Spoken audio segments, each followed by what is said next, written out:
$340 on the check. Tip line blank. Third stiff this month, Williams. Brandon Caldwell held up the receipt so the line cooks could see. Keisha Williams stood at the POS, hands flat on the counter. Maybe people don't tip you because they can tell. Tell what, Brandon? That you don't belong on this floor. The dining room had gone quiet enough to hear the ice machine. Have a good night, Brandon. Keisha walked back to clear table 14. The man in the charcoal coat, the one who had just stiffed her on the $340 check, had left his wallet on the chair. She opened it to find the name. Thomas J. Bradford.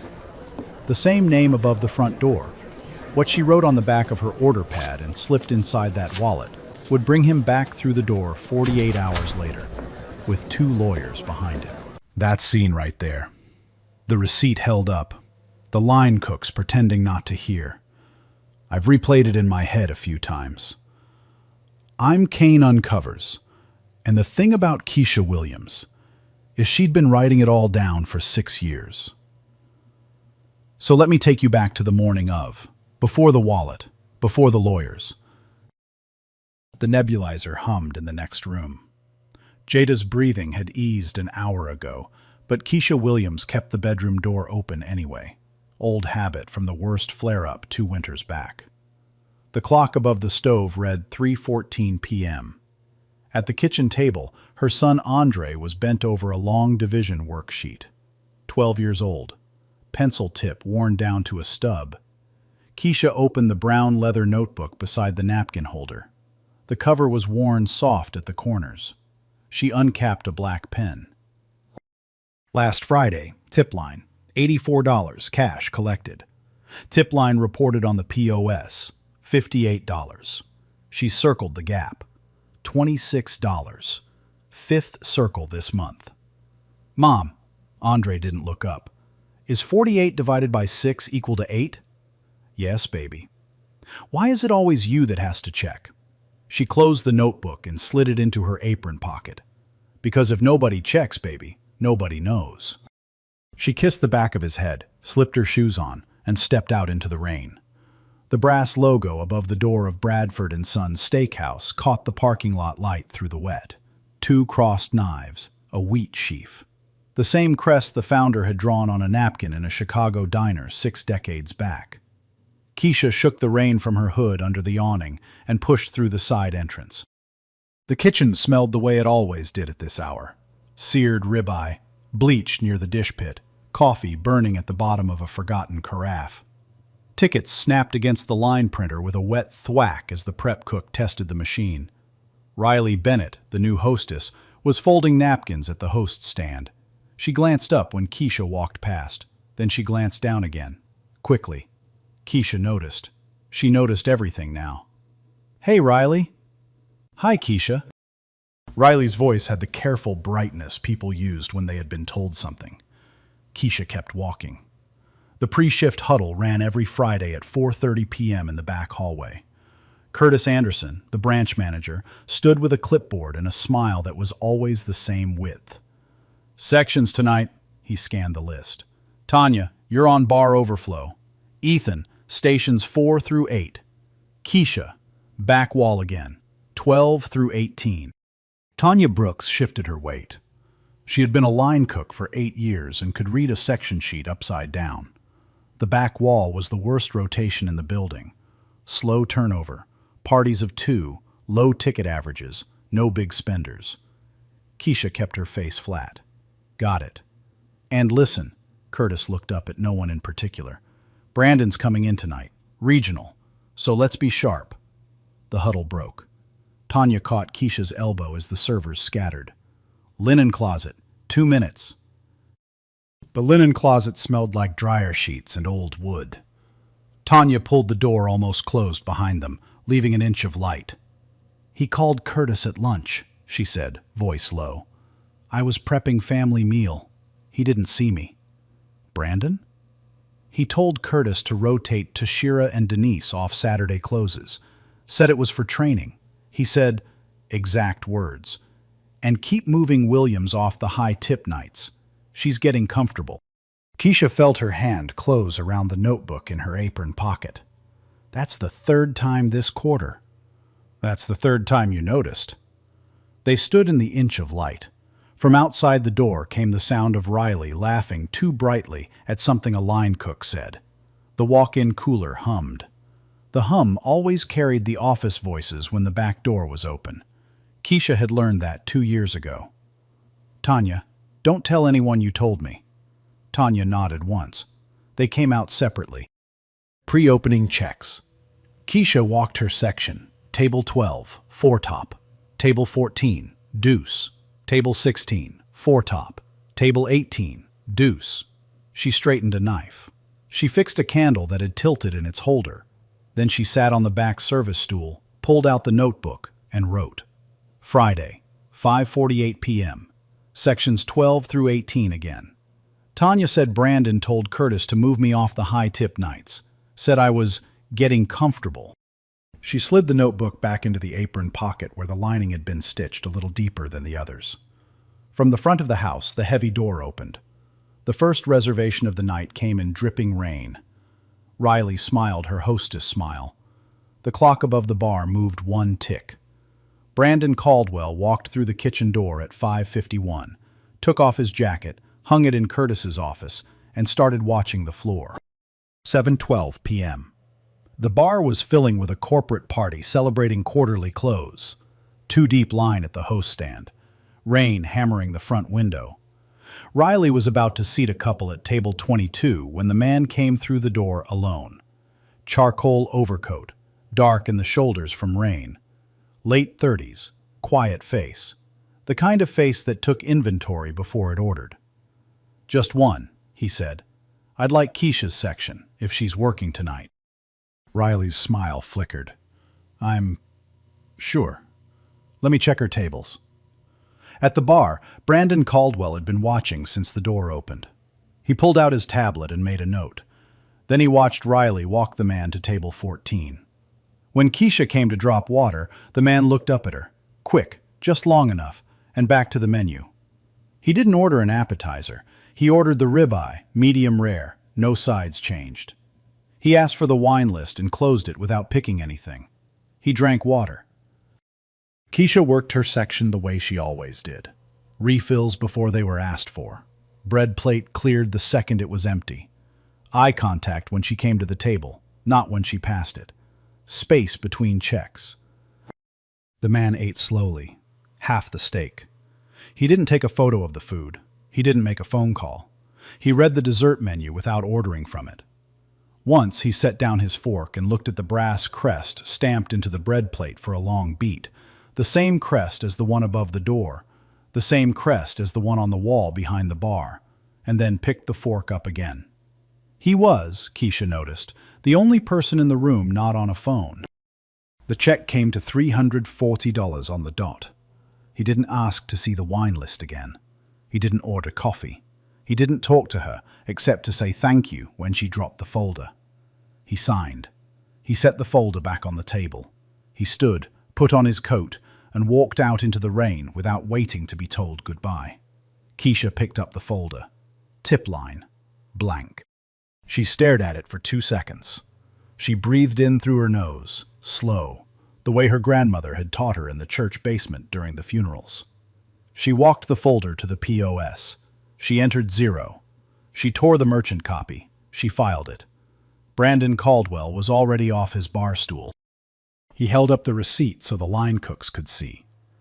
The conversation that followed was the one the dining room would remember for a long time.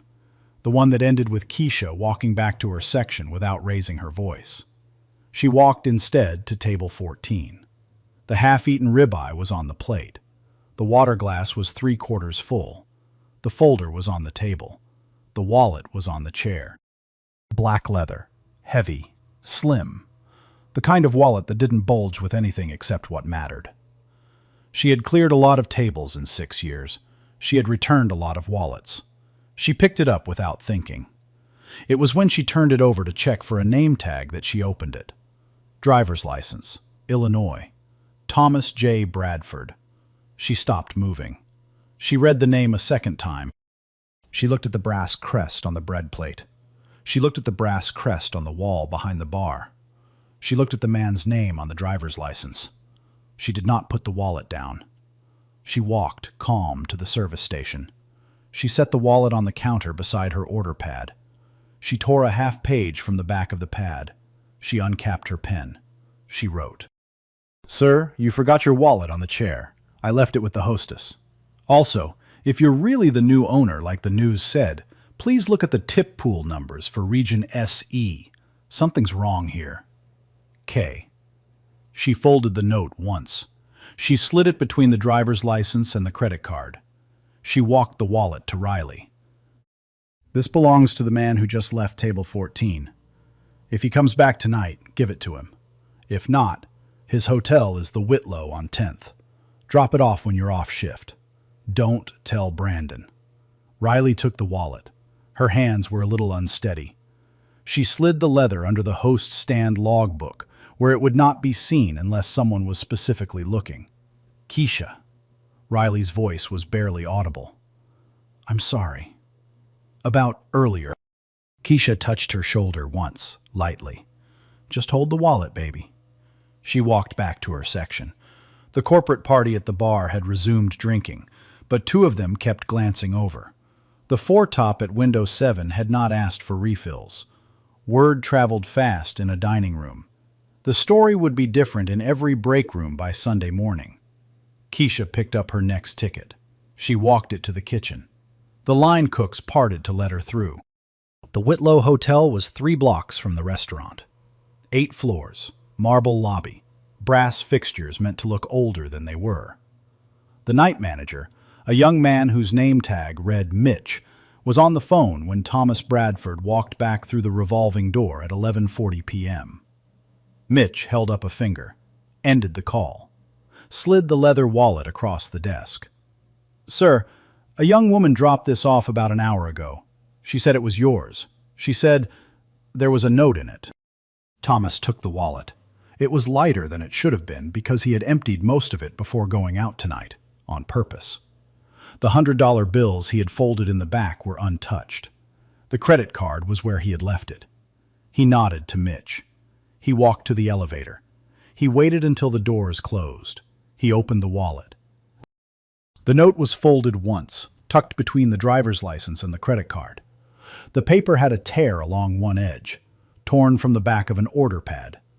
The handwriting was small, careful, slightly slanted right. He read it once. He stopped on the wrong floor. He read it again on the 8th floor, and then a third time at the door of his suite. In the suite, he set the wallet on the desk. He set the note beside it. He stood at the window and looked at the rain over Atlanta for a long time. Then he laughed once, short, dry. The laugh of a man who had forgotten he could be surprised by a stranger. He picked up his phone. Howard Pierce answered at 6:14 a.m. Chicago time, which meant 5:14 in his throat. "Thomas, it's Saturday. I need 2 attorneys in Atlanta by Sunday. Quietly. Civil rights and wage litigation. Senior, not the firm's outside name." Howard was silent for 4 seconds. Then, "What did you find?" "I haven't found anything yet. A waitress found it, 6 years ago. I need to verify."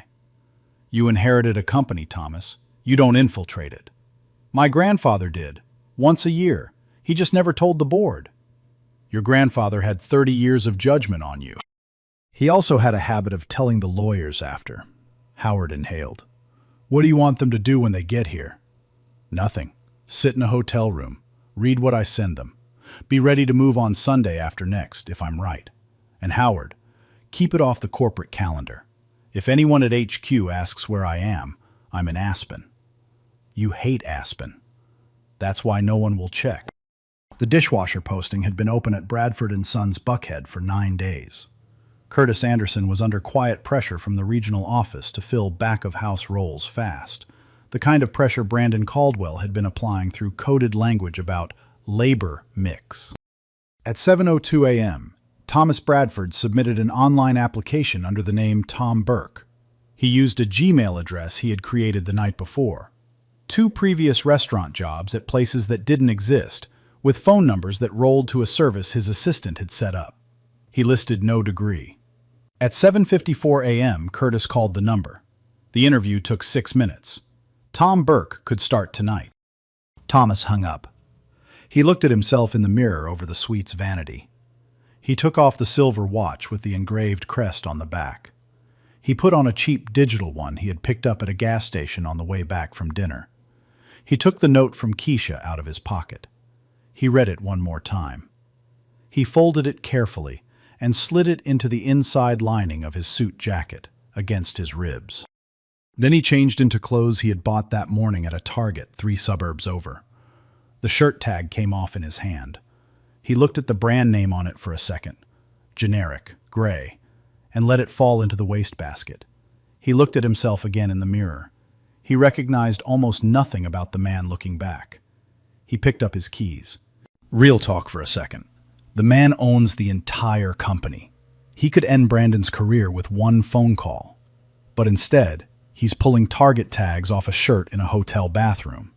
If that were you, would you actually clock in tomorrow? Or would you let the lawyers handle it from a corner office?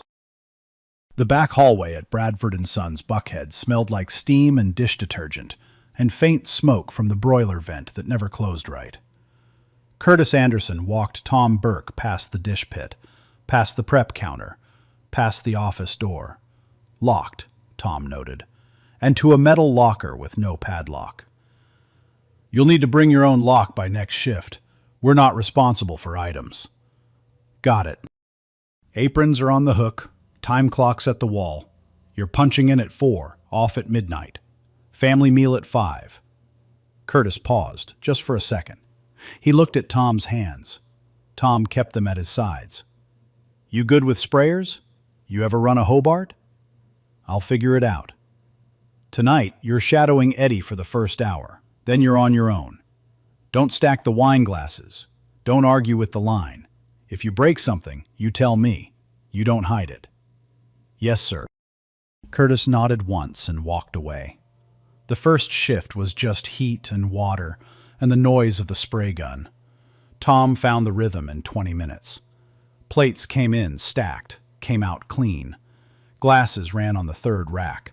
Silverware soaked in the bus tubs Eddie had labeled with a Sharpie.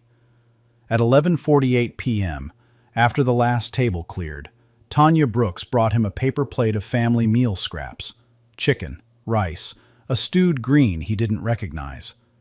You missed it earlier. Eat now or it goes. Thank you. Tanya was watching him. He kept his eyes on the plate. You don't wash dishes, she said, like a man who needs the job. He looked up. You wash them, she said, like a man who's never lost one. A beat. Maybe I'm relearning. She studied him for one more second. Then she walked back to the line. In the small office across the hall, the laminated tip pool sheet curled at the edges from steam. Tom watched the back of Brandon Caldwell's head as Brandon entered numbers into a spreadsheet that had nothing to do with what was on the sheet. Sunday morning, Tom came in early to wipe down lockers, a task Curtis had assigned to no one in particular. The schedule board was right beside the locker room. He stood in front of it for 90 seconds. 3 black servers cut to 24 hours this week. Tashira, Denise, Jerome. 2 white servers given 38. Aaron, Lauren. The seniority dates were posted in the second column. Aaron had been there 14 months. Tashira had been there 4 years. He photographed the board with his phone, quick, casual, the way someone takes a picture of a takeout menu, and walked away. In the break room, a regional newsletter on the corkboard featured a smiling photo of Brandon Caldwell holding a plaque, Region SE, Top Margin Improvement, Q4. The improvement, Tom understood, was the difference between what had been paid out in tips and what had been collected. Monday night was slow. Brandon arrived at 9:12 p.m. with a leather portfolio under his arm. He walked through the dining room, past the bar, and disappeared into the back office. Tom watched through the small square window in the dish pit door. He watched Brandon close the office blinds. He watched the desk lamp come on. He counted 40 minutes. Brandon came out with the portfolio still under his arm. He nodded at Curtis. He left. Tom went back to the dishes. At 10:15 p.m., when Curtis was on the phone in the office, Tom walked past the door slowly. The portfolio had been left briefly on the corner of the desk. The cover was leather. There was a brass sticker in the upper right. A crest, 2 crossed knives, a wheat sheaf, the same crest as the one above the front door. Tom kept walking. Tuesday night. Smoke break. Greg Pratt, assistant manager, 30-something, the kind of man who wore his white shirt one size too tight, stood on the back loading dock with a phone pressed to his ear. Tom was emptying a bus tub into the dumpster 6 feet away. He moved slowly. "I'm telling you," Greg said into the phone, "he's getting greedy. He's pushing past 12% on the high earners. I got receipts, pictures. I'm not going down with this." A pause. "Yeah, well, he told me to handle Williams. I'm not handling Williams. She's quiet. She writes things down. You don't push the quiet ones." Another pause. "No, not yet. I'm waiting for the right room." The call ended. Greg lit a cigarette. He looked up. He saw Tom. Tom raised the empty bus tub in a small 2-finger wave and walked back inside. His watch had been recording the entire conversation. Wednesday. Family meal at 4:50 p.m. Tom sat at the far end of the staff table. He ate quietly. Across from him, Keisha Williams sat with her water glass and a plate of the leftover salmon Tanya had pulled off the line. She didn't talk. She had a way of being at a table without occupying it. Once, she looked at Tom's hands. Soft palms, neat cuticles, no calluses across the knuckles where the spray gun would have rubbed. Then she looked at his shoes. They were a brand the staff bought for comfort, the kind that ran $60. Tom had bought them 4 days ago. The soles were still bright white. She said nothing. She finished her water. She got up. She walked to the line. She picked up her first ticket of the night. Tom watched her go. He understood that she knew, or she half knew, or she was deciding whether to know. He did not say anything either. Thursday. The promotion meeting for floor lead was on Curtis Anderson's calendar at 2 p.m. Tanya Brooks went in at 2. She came out at 2:18. Tom was prepping the dish station. He heard her shoes before he saw her face. She didn't slow down passing the dish pit. She didn't look at him. He waited until the office door closed behind Curtis. Then he walked to the front of the house, picked up a printout that had been left on the host stand, the kind of printout managers left for 10 minutes before realizing, and turned it over. Tanya's last 3 performance reviews. All exceeds expectations. Communication score, 4.8 out of 5. The denial form on the back was handwritten in Brandon's loose cursive. Communication issues. Not ready for FL role. Tom folded the printout in quarters. He put it in his sock under the dish station mat. Friday. The push. The kind of service that did not break for any reason. A 6-top at the front window broke a wine glass. The line called for a side of asparagus that no one had fired. Riley was running food herself, which she only did when the kitchen was bleeding. Tom worked the pit at double pace and did not break a single plate. Tanya passed him twice without saying anything. The second time, she set a folded paper towel on the edge of his station. Deliberate. The kind of small kindness she gave to people she was still deciding about. At 8:48 p.m., Keisha set her apron pack on the prep counter for 30 seconds while she ran a wine refill. Tom was bringing a stack of clean salad plates past the counter. The brown leather notebook was tucked into the apron pocket, but the cover edge was visible. A thin diagonal scratch in the leather, near the upper corner. A scratch he could have made out from 6 feet. He didn't open it. He didn't touch it. He memorized the cover. Then he kept walking. Keisha came back 20 seconds later. She picked up the apron. She slid the notebook deeper into the pocket without looking down. She tied the apron behind her back. Then she stopped tying. She looked over her shoulder. She looked at Tom. She didn't say anything. Saturday, 10:18 p.m. Brandon was on the floor for the dinner push. He walked into the back of the house twice that evening, once to check the line, once to find Curtis. The second time, he walked through the dish pit instead of around it. Tom kept his head down. He kept the spray gun moving. He counted the seconds in his head. 1, 2, 3, 4. Brandon stopped. He stared at the back of Tom's neck. 5. "You're new," Tom kept washing. "Yes, sir. Started Saturday." "Where are you from, Burke?" "Decatur, originally." Brandon stood for another 2 seconds. Then he moved on. Across the kitchen, Greg Pratt had been watching the entire time. When Brandon was gone, Greg walked over to the dish pit. He stood beside Tom. He didn't speak for a moment. "You ever washed dishes before?" Tom kept his head down. "Why?" "You wash them like you're being careful what you touch." Greg walked away. Tom's hands kept moving. His heart did not. Saturday late. The deep, clean window. Curtis had left at 11:48. Greg had left at midnight. Eddie was outside smoking. The line was wiped down. Tom finished his last rack. He took off the apron. He walked, slowly, past Brandon's office.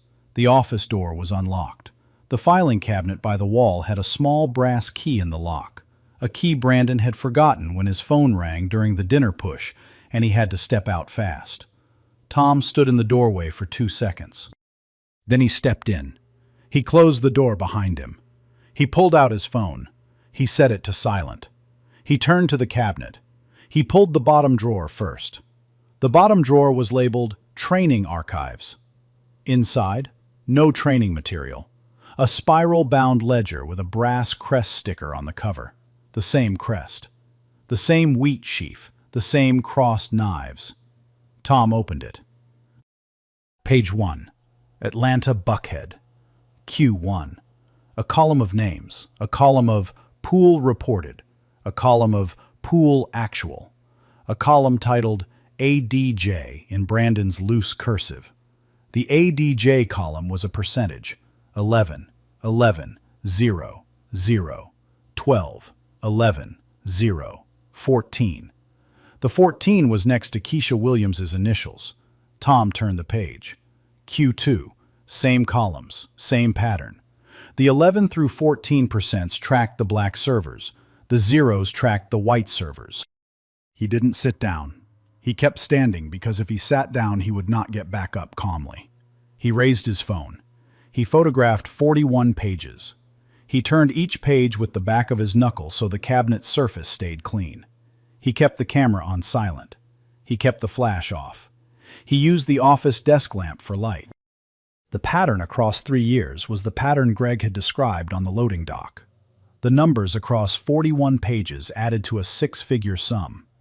The numbers next to Keisha Williams alone added to $1,240 year-to-date. He could see the entry in Brandon's hand.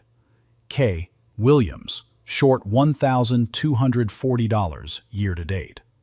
He photographed that page twice. He photographed the inside front cover, where Brandon had written the date the ledger started, and his own initials. The date was exactly 3 years ago, the month after Keisha's first internal complaint about pool reconciliation, a complaint Audrey Bellamy and regional HR had marked resolved the morning after it was filed. He photographed that line 3 times. He photographed the back cover, where the brass crest was repeated, smaller, embossed. He put the ledger back. He closed the drawer. He turned the key. He left the key in the lock the way he had found it. He let himself feel it, for 3 seconds, the cold thing in his chest that wasn't anger. It was certainty. Then he walked out. He left the building at 11:58 with the others. He drove 3 blocks. He pulled over. He played back the watch recording from Tuesday. He's getting greedy. He's pushing past 12% on the high earners. I got receipts, pictures. Greg's voice was clear. Tom played it twice. He listened for the names. He told me to handle Williams. I'm not handling Williams. He listened for the names on the chain. Audrey's been signing the termination forms. Curtis just looks the other way. I'm not the one in the room. He turned off the recording. He sat in the car. The rain had stopped, but the streets still shone. He drove back to the hotel. He took the side entrance up to his suite. He poured a glass of water he didn't drink. He picked up his phone. Sunday, 9 a.m. The suite was strewn with prints. 41 ledger photographs taped to the wall, color-coded by quarter. Keisha Williams's public personnel file from HR, pulled by Howard at 6 a.m., spread across the bed. Her stated tip earnings for the last 3 years next to Brandon's ADJ column. The numbers aligned to the dollar. Not approximately, exactly. Howard was on speakerphone. Thomas. I know. You have a structural conspiracy. This isn't an HR matter. I know. And the woman, she has no idea what she set in motion. She has every idea. Howard paused. Diane and Victor land at 4. They want to see all of it before they meet you. Send them up. Tom hung up. He looked at the wall. He looked at the bed. He picked up the note from Keisha, the one he had been carrying against his ribs for 9 days now. He read it one more time. Then he folded it back into his wallet. Sunday, 4 p.m. Diane Whitmore arrived first. Short hair, dark suit, no jewelry except a watch. Victor Reynolds came 2 minutes behind her, taller, with a worn leather case under his arm. They didn't sit down. They walked the wall. They walked the bed. They walked the printouts on the desk. For 90 minutes, the only sound in the suite was paper. Diane finished first. She set down a Q3 page. She looked at Tom. This isn't an HR matter, Mr. Bradford. I know. This is wage theft, civil rights, federal labor statute, possibly RICO if we can establish the coordination. We have the coordination. She glanced at Victor. He nodded. How public, Diane said, do you want this? Tom took a breath. Public enough, he said, that no Brandon Caldwell at any other chain in this country ever thinks he can do it again. Diane closed her notebook. Victor opened his case. Then we move Saturday, she said, and we don't move until everything is filed. Saturday, 6:48 p.m. The dining room at Bradford & Sons Buckhead was at half capacity. Riley Bennett was at the host stand, lining up menus. The front door opened. 3 men walked in. The man in the middle wore a charcoal suit and a brass crest pin on his lapel. The 2 flanking him wore dark suits and carried leather portfolios. Riley looked up. She looked at the lapel pin. She looked at the man's face. She looked at the photo that had landed in her work email that morning. Welcome message from new chief executive owner, Thomas J. Bradford. And the photo was the same face. Her hand went to her mouth. Good evening, Thomas said. Riley couldn't speak. I'd like to be seated in Keisha Williams's section. Riley walked them to table 14. Keisha Williams came around the partition with the menus folded over her arm. She saw the lapel pin first, the brass crest. Then she saw the face. Then she saw the 2 men standing on either side of him. She stopped 2 feet from the table. She did not drop the menus. Thomas Bradford looked up at her. His face had nothing on it that could be called a smile, but his eyes were not the eyes of the man who had not tipped her on Friday. Good evening, Miss Williams. Sir, I'm sorry about the tip. She set the menus on the table without looking at them. It's been a long week, Mr. Bradford. His mouth moved, just barely. Yes, he said. I imagine it has. Brandon Caldwell came out of the back office at a near run. Mr. Bradford, sir, we didn't know you were coming. We would have prepared. Please, let me show you to... Thomas did not look at him. We're going to fix that, Thomas said. Sir, Mr. Caldwell, please stand where you are. Brandon stopped. The dining room had begun to notice. The corporate party at the bar had turned their stools. A foretop by the window had stopped eating. The line cooks, who had heard the front door open and the hostess go silent, had started drifting toward the pass. Thomas Bradford stood up. His chair scraped once. He spoke at a volume that did not require him to raise it. My name is Thomas Bradford. I own this company. I spent the last 9 days working in the back of this restaurant. A glass clinked somewhere and then stopped. Diane Whitmore opened the portfolio on the host stand. She did not raise her voice either. At 11:48 p.m. last Saturday, in this building, Mr. Bradford photographed 41 pages of a hidden ledger maintained by your regional director, Brandon Caldwell, on company stationery. The ledger documents the systematic deduction of tips from this restaurant's pooled gratuities, applied selectively to black servers, for the past 3 calendar years. She laid the first photograph on the host stand, then the second, then the third. The brass crest on the ledger cover was visible in the first photo. The crest was visible above the door of the restaurant. They were the same. The corporate party at the bar was no longer drinking. Diane laid the next photograph. K. Williams, short $1,240, YTD. The crowd could read it from where they sat. Brandon Caldwell had not moved. His tablet was in his right hand. Then it was on the carpet. It did not break, which somehow made it worse. Brandon found his voice. He pointed at Keisha. His hand was not steady.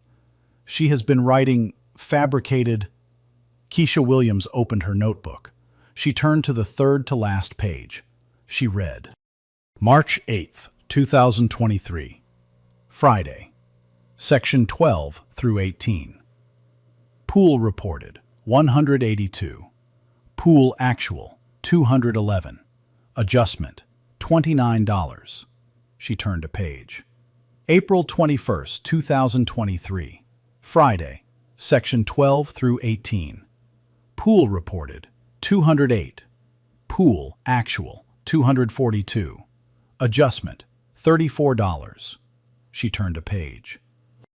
May 12th, 2023, Friday, Section 12 through 18. Pool reported, 193. Pool actual, 230. Adjustment, $38. She closed the notebook. I wrote it down, she said, every Friday for 6 years. The dining room was completely silent. Greg Pratt from the back of the room stepped forward with a manila envelope. He walked it to Diane Whitmore. He set it on the host stand. My ledger, he said. I'd like to be on the record. Brandon looked at Greg, then at the manila envelope, then at the printouts on the host stand, then at Thomas Bradford. His mouth opened.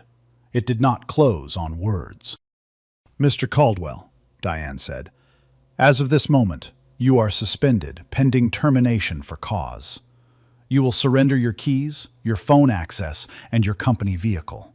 You will be served on Monday at your home address. Do you have any property of the company on your person at this time?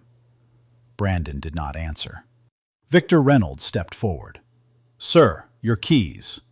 Brandon's hand moved. He set the keys on the host stand.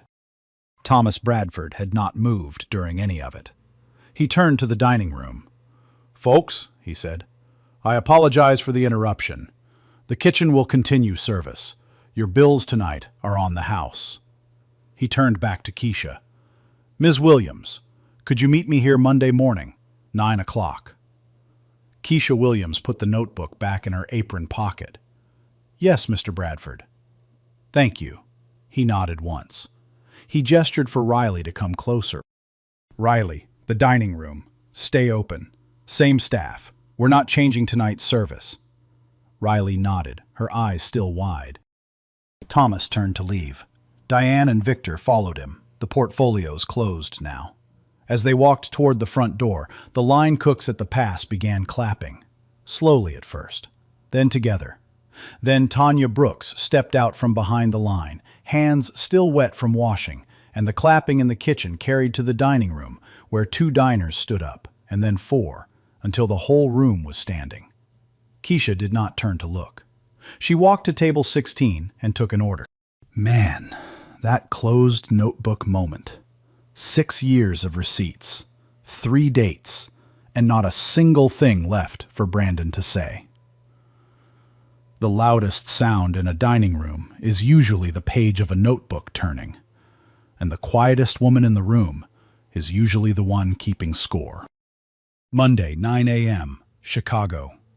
The conference room on the 42nd floor had walnut walls and a view of the lake. Around the table sat Thomas Bradford, Howard Pierce, Diane Whitmore, Victor Reynolds, the company's chief operating officer, the chief financial officer, and the board chair, Margaret Davis, who had flown in from Boston the night before.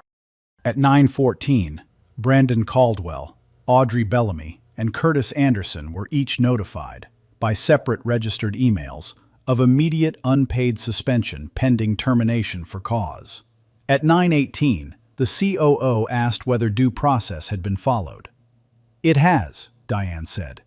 "We have documentation, recordings, a cooperating witness, and a paper trail that names each of them by hand." At 9:21, Margaret Davis asked Thomas the question Howard had told her she would not need to ask. "How fast are you intending to move on this, Mr. Bradford?" "We will do this," Thomas said, "the right way and the fast way." She did not push back. She knew the math. Thomas owned 73%. Tuesday. The new tip pool policy went out in an all-staff email at 11:30 a.m. Every server in every restaurant would now receive a weekly digital reconciliation sent to their personal phone, signed by an independent third-party auditor. The cost of the auditor, projected at $2.1 million annually, would be absorbed by headquarters, not by branch profit and loss statements. Branch managers could no longer dispute the audit. A senior auditor from outside the company would be hired to run the program. The job posting opened the same morning. Within 4 hours, 28 current servers and 42 former servers had requested back pay calculations. Within 8 hours, the number had passed 200. By Tuesday evening, 3 other regional directors had submitted written requests for policy clarification meetings. Howard read the requests on a printout in Thomas's office. He set the printout down. "They know," he said. "Not all of them, but some of them know they're about to be looked at." "Good," Thomas said. "Let them look at themselves first." Wednesday. Restitution. The number was finalized at $5.2 million across 312 current and former employees, with the formula calculated by the outside auditing firm and reviewed by Diane Whitmore's office. The largest individual payout was $11,840. It went to Keisha Williams. The smallest individual payout was $84. It went to a dishwasher in the Memphis branch who had filed one complaint in 2021 and been moved off the schedule the following week. Restitution checks would be cut by Friday. Thomas Bradford signed the company-wide announcement himself. He included one paragraph that was not approved by the communications department. "To every employee who reported wrongdoing in the past 5 years and was retaliated against, ignored, or pushed out, I am sorry. We were not the company my grandfather built. We are going to be again." Margaret Davis read the paragraph. She did not ask him to remove it. Thursday. The anonymous reporting channel went live. It routed not through internal HR but through Diane Whitmore's outside firm. Every report would be read within 24 hours by an attorney. Retaliation by any manager at any level would be grounds for immediate termination, with the burden of proof on the manager, not on the reporting employee. The channel was named the Williams line in the staff portal. Keisha Williams was not told before the name went live. She found out on Thursday afternoon when Andre sent her a screenshot from his school computer. "Mom, isn't this you?" She looked at the screen. She sat down in her car in the parking lot of Bradford & Sons Buckhead. She did not cry. She did not call anyone. She closed the phone and looked out the windshield. Then she opened the notebook in her apron pocket and wrote, "Thursday. They named the channel after me." She underlined it twice. Thursday late afternoon, Thomas Bradford's office. Keisha sat across the walnut desk. He had asked her to come up after her shift. He had paid for her flight. "Ms. Williams, I would like to offer you the position of Director of Wage Integrity. You would oversee the auditing program and the reporting channel. Your office would be here, in Chicago. Your salary—" He pushed a sheet of paper across the desk. She read it. She read the policy document attached to it. She read it for 40 minutes. He did not speak in those 40 minutes. He sat at his desk and read other things. When she looked up, she had two changes. The first was about retaliation review timing. The second was about the chain of escalation for cases involving senior directors. He read them. He nodded twice. Both. Approved. Anything else? Yes. What? I'd like Tanya Brooks to be considered for Atlanta branch manager. Done. She signed the paper. Friday. The company's legal department, on Diane Whitmore's strict instruction, filed full referrals with the United States Department of Labor and the Office of the Georgia Attorney General. The filings named Brandon Caldwell, Audrey Bellamy, and the structural pattern of conduct over 3 years. The referrals were not anonymous tips. They were signed by Thomas Bradford as the controlling shareholder of Bradford & Sons. Howard Pierce, on a phone call that lasted 19 minutes, told Thomas he had never, in 31 years, seen a company refer itself to two separate enforcement agencies on the same day. "You'll get sued," Howard said. "By Brandon?" "By his lawyers, eventually, for wrongful termination. He'll lose, but he'll spend a year trying." Let him. Greg Pratt's cooperation agreement was finalized that afternoon. The arrangement would not erase the years he had stood in the room. It would acknowledge the moment he stopped. "The Williams line opened to the public this morning," Howard said. "How many reports so far?" Howard checked his phone. 812. Thomas closed his eyes for a second. Then he opened them. "Then we're behind." 2 weeks in. The corner office on the 42nd floor in Chicago had been freshly painted that morning, and the smell still hung in the air. The window faced the lake. The desk was empty. Keisha Williams set the brown leather notebook on the upper right corner of the desk. The cover was worn. The scratch was still there. She had not bought a new one. She set down a framed photo of Andre and Jada, the school picture from last fall, the one where Jada was missing her 2 front teeth. She set down a coffee mug from a diner in Decatur, the kind of mug servers buy each other for birthdays. The handle was chipped. She did not bring anything else. Behind her, the door opened. Thomas Bradford stood in the doorway with 2 cups of coffee. "Cream? No sugar?" "Black." He set the cups down. He looked at the notebook on the desk. "You're keeping it." "I'm always keeping it." He nodded once and left. Saturday. Andre and Jada visited the Chicago office for the first time. Keisha had not wanted to bring them until the room felt like hers. 2 weeks had been enough. Andre, 12, knees that had outgrown his school pants, spun in the swivel chair. 3 full rotations, then 4. Then he pushed off the desk and made it 5. Jada, 6, the front teeth coming in finally, climbed onto the windowsill and pressed her small palm against the glass. The print stayed there in the late afternoon sun. She climbed down. She found a stack of sticky notes on the desk. She picked up a pen. She drew a stick figure with a triangle dress and a square head and a small brown rectangle in one hand, the notebook. Above the figure she drew a small shape with 2 lines crossing and a small wheat sheaf, the brass crest. She had seen it on the wall of the lobby. She did not know what it meant. She wrote underneath, "Mom." She stuck it to the lamp. The internal announcement went out Monday morning. Tanya Brooks, 8 years a line cook, 4 years a shift lead, would be the new branch manager of Bradford & Sons Buckhead, effective immediately. Her first email, sent at 10:14 a.m. on her first day, was the rewrite of the section assignment policy. Rotation by seniority. Rotation posted publicly on Sunday for the following week. No back-of-house override without written justification approved by the Wage Integrity Office. The Wage Integrity Office was Keisha. Tanya called her at 10:18. "You know I can't run this place the way Brandon did." "That's the whole point. They're going to test me." "Let them. Send me the names of who tests you." Tanya laughed once. It was a short laugh. "You sound like a director, Williams." "I am a director." She hung up. Keisha led her first training on Wednesday. 12 new servers from 3 branches. The room had a long table and a whiteboard. She had not prepared slides. She had a stack of notebooks. She put one notebook in front of each chair. "This is not policy," she said.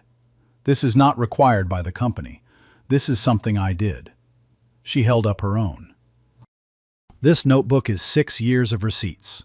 It is also the reason I am standing in this room. I am not telling you that you have to keep one. I am telling you that you can, and that if you do, and if you ever need someone to read it, this office will read it." She set the notebook down on the table. "That is the policy." A young woman at the far end of the table, a server from the Phoenix branch, opened her notebook and wrote the first line. Friday afternoon. The Williams line had been live for 9 days. The system had received 1,104 reports. Most were small: schedule complaints, supply issues, manager rudeness. The system tagged them, routed them, closed them. At 2:38 p.m., the system flagged Houston. The pattern was smaller than Atlanta. 6 servers, 12 months. 8% skim instead of 14. But it was the same pattern. Keisha opened the case file in her browser. She read it twice. She picked up the phone. She dialed the branch manager at Bradford & Sons, Houston. "Good morning. This is Keisha Williams from Wage Integrity. I'd like to come see you on Monday." Pause. "No, sir. I don't need you to prepare anything. I'd like you to be ready to answer questions." She hung up. She opened her notebook. She wrote, "Houston, Monday." She closed it. 6 months later, Atlanta, Friday night, rain. The brass logo above the door of Bradford & Sons Buckhead caught the parking lot light through the rain. 2 crossed knives, a wheat sheaf. Inside, Tanya Brooks worked the floor. The section rotation board, posted on the wall behind the host stand for everyone to see, was on its 6th public week. The dining room was full. The bar was full. The line cooks moved the tickets through the pass without anyone watching the clock above their heads. In the back office, a printed page on the corkboard read, "Section rotation must remain transparent. Audit confirms 0 unjustified deviation, 18 weeks running." Beneath the rotation board was a smaller sign, framed, mounted at eye level. 5 words. The handwriting was a man's, from 1985. "The floor knows what the office doesn't." A new hostess straightened a menu. A server walked a 4-top to table 14. Chicago. Keisha Williams's office. The brass paperweight sat at the corner of her desk. The notebook sat beside it, closed. She was on a call. "First thing," she said, "buy yourself a notebook, the kind that fits in your apron pocket." The voice on the other end was a young woman from the Phoenix branch, the new wage integrity hire, 3 weeks in. "What do I write?" "Everything that doesn't add up. Every shift. Every time you notice the gap.